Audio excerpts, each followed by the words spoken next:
well, I saw all these other channels that I peruse and some that I subscribe to. They're all doing their top 10, most listened records.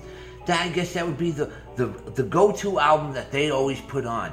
Now here's a hit. Obviously, I'm not including greatest hits because that's like a no-brainer. That's a real easy.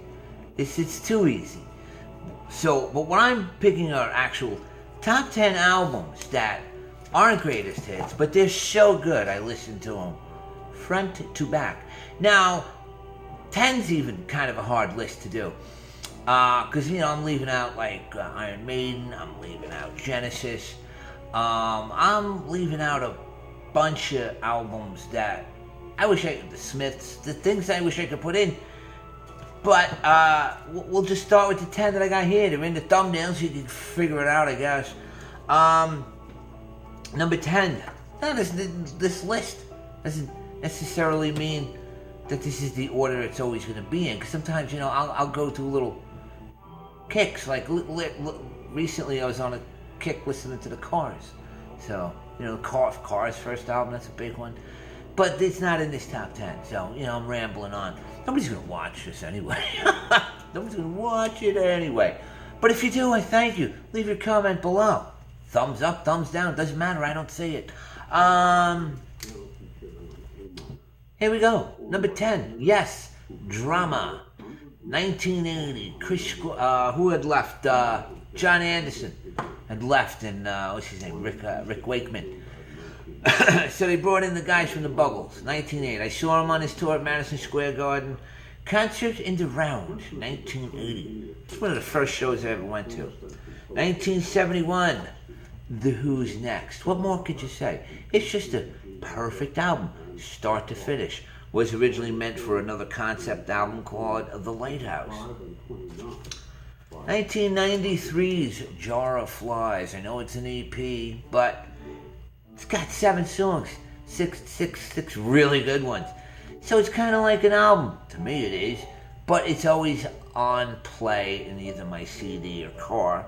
Or when I was growing up, I constantly played this.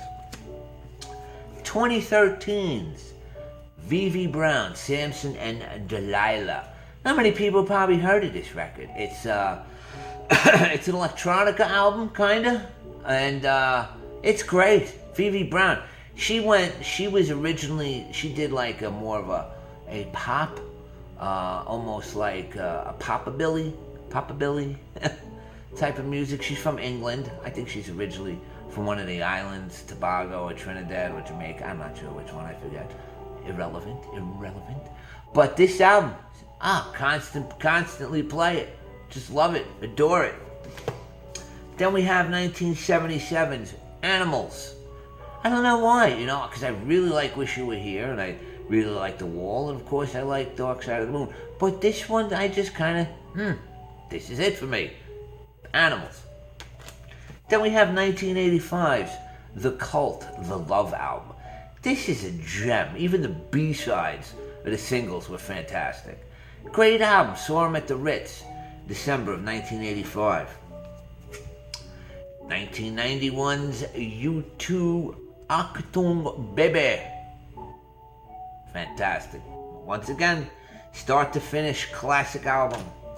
1975's Led Zeppelin's Physical Graffiti. I like this album because it's got so many great songs on it, and a lot of them they don't really play. I mean, they'll play Kashmir, but some of the other ones, almost like deep cuts at this point. But, awesome. Then we got 1990's Violator. This is when Depeche Mode, they were always an underground band, and I was into them for about 6 years prior to this. But this is such a good album, start to finish, classic. And we'll top it off with Rubber Soul. This is my all-time favorite Beatles album. This and Revolver, close second. Sometimes they switch, but today it's Rubber Soul. So there you go. There goes my top 10 played or listened to full albums. I'm not including greatest hits because I think that's cheating. But anyway, everyone have a wonderful day. Peace. Leave your comments below.